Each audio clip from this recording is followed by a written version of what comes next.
अशनीर ग्रोवर की इस allegedly call recording को सुनिए। Sorry, I don't know, sir, what you're saying. You don't know what I'm saying? घर से उठा के ना Are you drunk, sir, by any chance? यहाँ पर कोटक महिंद्रा बैंक के एक एम्प्लॉय को गालियां दी जा रही हैं और इवन उनका एनकाउंटर करवाने की धमकियां दी जा रही हैं।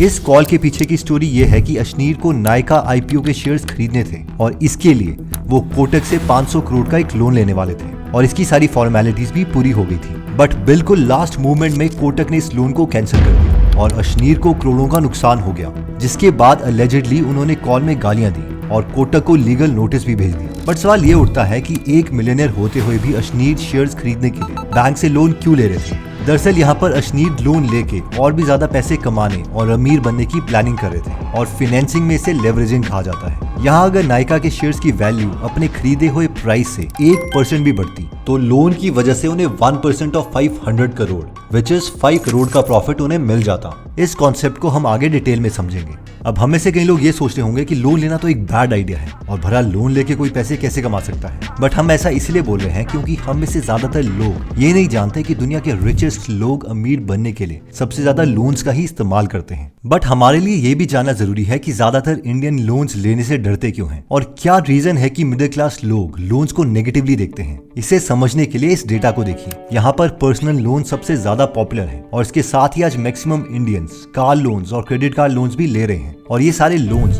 बैड डेट की कैटेगरी में आते हैं, जिसका मतलब है कि हम ये लोन्स लेके लायबिलिटीज खरीद रहे हैं जिसके बदले हमारी कोई इनकम जनरेट होती ही नहीं। उल्टा इसके लिए हमें हमारी जेब से एडिशनल पैसे खर्च करने पड़ते हैं। फॉर एग्जाम्पल, एक रिसेंट सर्वे के अकॉर्डिंग आज हर 5 में से 1 इंडियन अपने ट्रेवल के बिल्स पे करने के लिए पर्सनल लोन ले रहे हैं और 10% इंडियंस तो अपने EMI और क्रेडिट कार्ड्स के ड्यूज भरने के लिए लोन ले रहे हैं। वहीं दूसरी तरफ अमीर लोग लोन्स लेके अपने लिए कोई बंगलो या कार नहीं खरीदते, बल्कि इस लोन से वो एसेट्स खरीदते हैं जिससे वो और ज्यादा अमीर बन पाए। फॉर एग्जाम्पल, वो लोन पे लिए हुए पैसों को रियल एस्टेट, स्टॉक्स या बिजनेस में लगाते हैं जिससे उन्हें अपने लोन की EMI से ज्यादा रिटर्न्स मिलते हैं। इनफैक्ट हर वेल्दी इंसान काफी सारे लोन्स लेके ही आज वेल्दी बने हैं और ये मेरा नहीं, क्रेडिक्स के फाउंडर कुणाल शाह का मानना है। Every wealthy person has become wealthy by taking a lot of loans. But यहाँ डिफरेंस यही है कि ये सारे लोन्स गुड डेट की कैटेगरी में आते हैं जिसे एसेट्स में या फिर उस बिजनेस को एक्सपैंड करने के लिए इन्वेस्ट किया जाता है ताकि वो हजारों करोड़ों रुपए के प्रॉफिट कमाए। अब हम में से कई लोग सोच रहे होंगे कि 1, हम जैसे मिडिल क्लास लोगों को ऐसे इन्वेस्टमेंट करने के लिए भला पैसे कौन देगा, और 2, इवन अगर हमें लोन मिल भी जाता है तो एक आम आदमी की रिस्क टेकिंग एबिलिटी होती कितनी है। वो लोन वाले पैसों को ऐसी जगह लगाने का रिस्क कैसे ले जहां पर पूरे पैसे डूबने के चांसेस हैं। और ये पॉइंट एकदम ठीक है। किसी भी नॉर्मल मिडिल क्लास आदमी को अशनीर ग्रोवर की तरह 500 करोड़ का लोन कोई भी नहीं देगा, ना ही उन्हें कोई रियल एस्टेट या किसी बिजनेस में इन्वेस्ट करने के लिए लोन आसानी से मिलने वाला है। और इस प्रॉब्लम का सोल्यूशन यही है कि हम स्टार्टिंग में वहां से शुरू करें जहां पर बहुत ही कम पैसे लगा के हमें ज्यादा ग्रोथ मिल सके, बेशक वो शुरुआत कितनी ही छोटी क्यों ना हो। और कुछ ऐसा ही इन नॉर्मल मिडिल क्लास लेडीज ने आज से 60 साल पहले किया है। इन्होंने 1600 करोड़ की कंपनी खड़ी कर दी और वो भी बिना किसी एजुकेशन और बिना किसी बिजनेस एक्सपीरियंस के, वो भी अपने घर की छत से शुरू करके। हम बात कर रहे हैं लिज्जत पापड़ की और इनके फाउंडर्स ने पहले दिन सिर्फ 4 पैकेट बेचे थे और काफी कम लोगों को ये पता है कि इस कंपनी को 1959 में 7 मिडिल क्लास गुजराती लेडीज ने शुरू किया था ताकि उनको घर चलाने के लिए कुछ एक्स्ट्रा पैसे मिल सके। और इसे शुरू करने के लिए उन्होंने 80 रुपए का एक छोटा सा लोन लिया था। वही आज लिज्जत पापड़ इतना सक्सेसफुल है कि ये ऑलमोस्ट 50,000 लोगों को एम्प्लॉयमेंट दे रहा है और इनका एनुअल टर्नओवर 800 करोड़ से भी ज्यादा है। ठीक इसी तरीके से 1978 में ये लड़की एक पुराना गराज रेंट पे लेती है और पूरे दिन गर्मी में यहाँ काम करती रहती है ताकि वो अपनी बायोटेक्नोलॉजी कंपनी खोल सके। और शुरू में तो किसी ने सपोर्ट नहीं किया, बल्कि उल्टा इनके साथ कोई काम करने के लिए भी रेडी नहीं था। और फाइनली एक रिटायर्ड कार मैकेनिक को इन्होंने हाथ जोड़ के मनाया और वो भी काम करने के लिए इसीलिए रेडी हुआ क्योंकि उसे कहीं और जॉब नहीं मिल रही थी। यहाँ पर हम कोई और नहीं बल्कि बायोकॉन की फाउंडर किरण मजुमदार शॉ की बात कर रहे हैं, जो ये भी बताती हैं कि कैसे 25 साल की एज में जब उन्होंने बायोकॉन स्टार्ट किया तो उनके बैंक अकाउंट में सिर्फ 10,000 रुपए थे और कोई भी बैंक उन्हें लोन देने के लिए तैयार नहीं था। लेकिन बहुत ही मुश्किलों के बाद किरण मजुमदार शॉ ने बायोकॉन को ग्रो किया और आज बायोकॉन 30,000 करोड़ की कंपनी है और हाल ही में उन्होंने अपना बिजनेस एक्सपैंड करने के लिए $1.2 बिलियन का लोन लिया, यानी 10,000 करोड़ रुपए का लोन।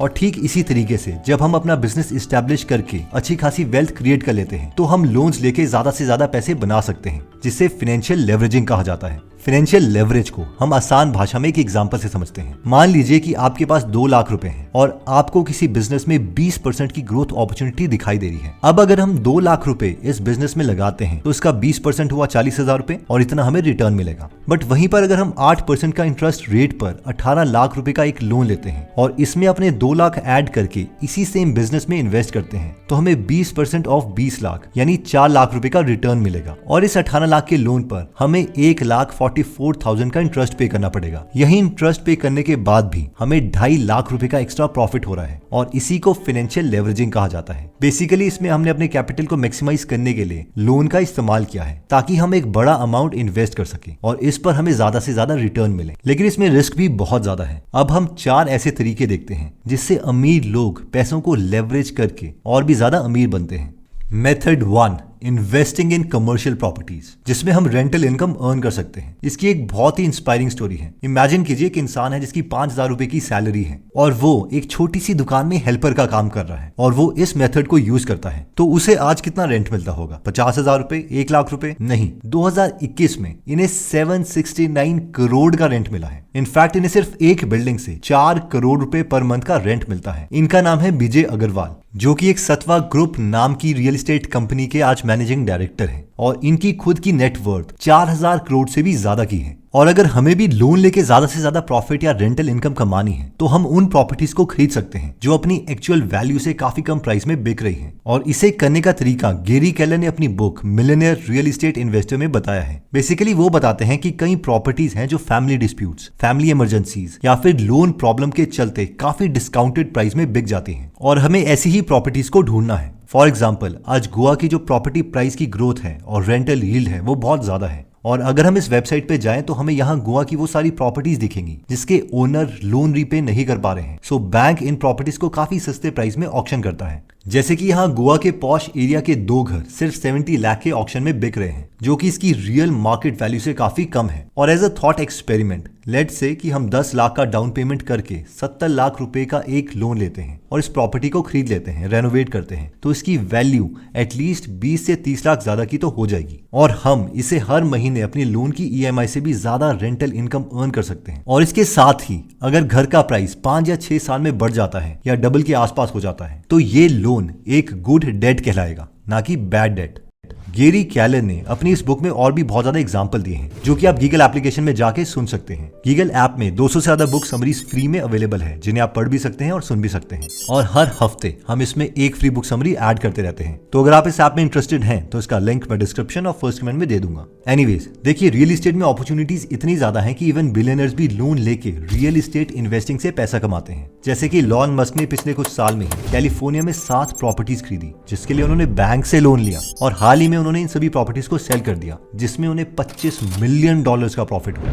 बट इस प्रोसेस को फॉलो करने के लिए एक कंडीशन हमेशा ट्रू होनी चाहिए कि हम वो प्रॉपर्टीज खरीद पाए जिनकी रेंटल इनकम और मार्केट वैल्यू की ग्रोथ रेट हमारी EMI की इंटरेस्ट रेट से ज्यादा हो। और दूसरी इंपॉर्टेंट बात, अगर शुरू में हमारी रेंटल इनकम मंथली EMI से कम भी होती है तो भी हमारी इतनी कैपेबिलिटी होनी चाहिए कि हम इस सिचुएशन को मैनेज कर पाए। Method 2, investing. इसमें आइडिया यह है कि हम लोन लेके किसी हाई ग्रोथ पोटेंशियल वाले स्टॉक में इन्वेस्ट करें जिसमें हमें ज्यादा से ज्यादा प्रॉफिट मिल सके। और जैसा कि मैंने वीडियो की शुरू में बताया था कि अश्नीर ग्रोवर भी इसी रीजन से लोन लेकर नायका के IPO में इन्वेस्ट करना चाहते थे। इनफैक्ट अश्नीर अपनी बुक दोगलापन में बताते हैं कि उन्होंने लेवरेजिंग का इस्तेमाल किया और बैंक से 95 करोड़ का लोन लिया और इस लोन के पैसों को अश्नीर ने जोमेटो के IPO में इन्वेस्ट किया। और हम में से ज्यादा लोग शायद बिलीव नहीं करेंगे कि ये इन्वेस्टमेंट इतनी सक्सेसफुल हुई कि अश्नीर ने सिर्फ 8 मिनट में 2.25 करोड़ रुपए कमा लिए और वो भी लोन का इंटरेस्ट पे करने के बाद। और शायद कॉल रिकॉर्डिंग में अश्नीर का इतना गुस्सा होने की वजह भी यही है कि नायका IPO के शेयर्स ऑलमोस्ट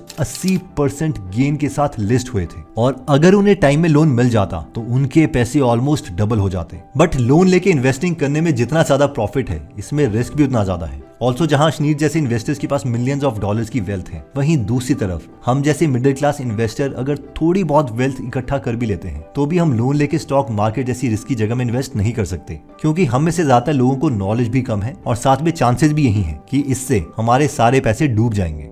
मेथड 3, बट अगर हम रियल इस्टेट और स्टॉक की उतनी नॉलेज नहीं रखते हैं तो हम लेवरेजिंग का इस्तेमाल अपने बिजनेस प्रॉफिट्स को बढ़ाने के लिए कर सकते हैं। और इसमें दो तरीकों से हम लोन लेके अपने बिजनेस को एक्सपैंड कर सकते हैं। पहला तरीका यह है कि जैसे हाल ही में मुकेश अंबानी ने $5 बिलियन का एक लोन लिया, जो अब तक की हिस्ट्री में इंडिया का सबसे बड़ा कॉर्पोरेट लोन है। बेसिकली उन्होंने ये लोन अपने बिजनेस को एक्सपैंड करने के लिए और पूरे देश में 5G नेटवर्क को बढ़ाने के लिए लिया है। इवन वेदांता ग्रुप के चेयरमैन और फाउंडर अनिल अग्रवाल भी ये बताते हैं कि कैसे जब वो अपना माइनिंग बिजनेस ग्रो करना चाह रहे थे तो उन्हें कोई 50 लाख का लोन भी नहीं दे रहा था। तो अनिल अग्रवाल जी ने धीरूभाई अंबानी जी को अप्रोच किया और उन्हें एक पार्टी में बुलाकर उस बैंक के मैनेजर से मिलवाया, जिसके बाद वो बैंक मैनेजर इतना इंप्रेस्ड हो गया कि उन्होंने अनिल अग्रवाल जी को 50 लाख का लोन दे दिया। और आज वेदांता ग्रुप इंडिया की सबसे बड़ी माइनिंग कंपनीज में से एक है और अनिल अग्रवाल जी खुद एक बिलियनर है। सो अगर हमें अपने एग्जिस्टिंग बिजनेस में स्कोप दिखता है और अगर हमें इसमें लोन का इंटरेस्ट रेट से डबल या इवन ट्रिपल वाली ग्रोथ अपॉर्चुनिटी दिखती है तो हम भी लोन लेके अपने बिजनेस को एक्सपैंड कर सकते हैं। आइए इस पे एक थॉट एक्सपेरिमेंट करते हैं। अगर हमारा एक रेस्टोरेंट का बिजनेस है जिसकी ग्रोथ बहुत ही अच्छी है, इतनी अच्छी कि इवन किसी दूसरे टाउन या एरिया में भी हमारे लिए डबल ग्रोथ अपॉर्चुनिटी है, तो सिर्फ ऐसी सिचुएशन में हम अपना लोन लेके उस पर्टिकुलर टाउन या एरिया में अपने रेस्टोरेंट की एक और ब्रांच खोल सकते हैं ताकि हमें इस ग्रोथ अपॉर्चुनिटी का ज्यादा से ज्यादा फायदा मिले। सेकंड, एक बार अगर हमारा एक पर्टिकुलर बिजनेस वेल एस्टेब्लिश्ड और सक्सेसफुल हो जाता है तो हम लोन लेके किसी दूसरे बिजनेस में भी पैसे इन्वेस्ट कर सकते हैं या फिर उन्हें पूरी तरह से बाय आउट भी कर सकते हैं। इस प्रोसेस को लेवरेज्ड बाय आउट कहा जाता है। कई बिलियनियर्स इसे यूज करके दूसरे प्रॉफिटेबल कंपनीज को एक्वायर करते हैं। फॉर एग्जाम्पल, गौतम अदानी को जब सीमेंट इंडस्ट्री में ग्रोथ दिखी तो उन्होंने खुद का बिजनेस नहीं खोला, बल्कि उन्होंने ACC और अंबुजा सीमेंट को एक्वायर करने का प्लान बनाया और इसके लिए उन्होंने 32,000 करोड़ का लोन लिया। अब स्मॉल बिजनेस ओनर्स तो इतना बड़ा लोन नहीं ले सकते, बट इस मेथड को समझ सकते हैं और शायद कभी सही टाइम आने पर छोटे स्केल में हम इस आइडिया को इम्प्लीमेंट कर पाए। मेथड 4, लास्टली, अमीर लोग लोन का इस्तेमाल सिर्फ पैसे बनाने के लिए नहीं बल्कि टैक्सेस बचाने के लिए भी करते हैं। फॉर एग्जाम्पल, दुनिया के सबसे रिचेस्ट लोगों में से एक इलॉन मस्क ऑलमोस्ट ना के बराबर टैक्सेस भरते थे। इसलिए इलॉन मस्क अपने कंपनी से कोई सैलरी नहीं लेते, बल्कि इसके बदले वो अपनी कंपनीज के स्टॉक्स को ही एज अ पेमेंट एक्सेप्ट करते हैं, जिसकी ऑन पेपर वैल्यू हर साल $बिलियन है। बट क्योंकि वो इन स्टॉक्स को बेचते नहीं है, इसलिए गवर्नमेंट इसे इनकम नहीं मानती और इसलिए इन्हें इस इनकम पर कोई टैक्स नहीं देना पड़ता। इसे बेचने के बजाय वो बैंक के पास जाते हैं और उन्हें कहते हैं कि मुझे मेरे स्टॉक्स के बदले कम इंटरेस्ट वाला एक लोन दे दो ताकि मैं अपने खर्चे चला सकूं। और क्योंकि उनके शेयर की वैल्यू 20 से 30% हर साल इंक्रीज होती है तो वो बार बार अपने लोन को रीफाइनेंस करते हैं। सो बेसिकली वो एंड में ऑलमोस्ट 0 टैक्स पे करते हैं। ऊपर से ऐसे लोन पर कोई टैक्स भी नहीं लगता। और अगर हम किसी कंपनी को ओन करते हैं तो हम भी ऐसे लोन लेके अपने टैक्सेस मिनिमाइज कर सकते हैं और इसे और भी कई एसेट्स खरीद सकते हैं। इन कंक्लूजन, इस वीडियो में हमने ये समझने की कोशिश की कि कैसे दुनिया के सबसे रिचेस्ट लोग लोन लेके ही अमीर बनते हैं और कैसे वो अपने पैसे को लेवरेज करके और भी ज्यादा पैसे कमाते हैं। बट अगर हम मिडिल क्लास इंडियंस की बात करें तो हम में से ज्यादातर लोग लोन लेके ऐसे इन्वेस्टमेंट करने का रिस्क नहीं ले सकते। ज्यादा से ज्यादा या तो हम लोन का इस्तेमाल करके एक खुद का बिजनेस एस्टैब्लिश कर सकते हैं या फिर हम इसमें छोटे मोटे कमर्शियल प्रॉपर्टीज ले सकते हैं। इससे ज्यादा रिस्क लेने के लिए सबसे बड़ी प्रॉब्लम यह है कि हमारे पास उतनी नॉलेज नहीं है और हाँ, उतनी रिस्क कैपेबिलिटी भी नहीं है। इसलिए मेरे ओपिनियन में सबसे पहले तो हमें खुद को एजुकेट करना चाहिए और बाद में थोड़ी बहुत इन्वेस्टमेंट करके अपने कम पैसों में मिस्टेक्स कर लेनी चाहिए ताकि बड़ा रिस्क लेके बड़ा धमाका ना करें। और सेविंग और इन्वेस्टमेंट करने के सबसे बेस्ट तरीकों पर हमने ये वीडियो भी बनाई है, जिसे आप यहाँ पर आई के बटन को क्लिक करके देख सकते हैं। फाइनली सबसे इंपॉर्टेंट बात, लेवरेजिंग बहुत ही इंपॉर्टेंट कॉन्सेप्ट है, लेकिन ये धमाका भी है जो सिर्फ हमारे ऊपर भी चल सकता है। फाइनली आई होप ये वीडियो आपको बहुत अच्छी लगी होगी और इसे जरूर अपने फैमिली वाले ग्रुप में व्हाट्सएप में जरूर शेयर कीजिए ताकि आपके फैमिली मेंबर्स या फ्रेंड्स को पता लगे कि लोन की पावर क्या है और ये बैकफायर भी कैसे कर सकता है। एनीवेज दोस्तों, अगर आप ऐसी नॉलेजेबल वीडियोस मिस नहीं करना चाहते तो सब्सक्राइब करने के बाद बेल का बटन दबाना मत भूलिएगा। जल्दी हम आपसे दोबारा मिलेंगे। जय हिंद। यूट्यूब सब्सक्राइबर्स हैं, उन्हें ये नहीं पता कि हम यूट्यूब में एक प्रीमियम मेंबरशिप प्रोवाइड करते हैं।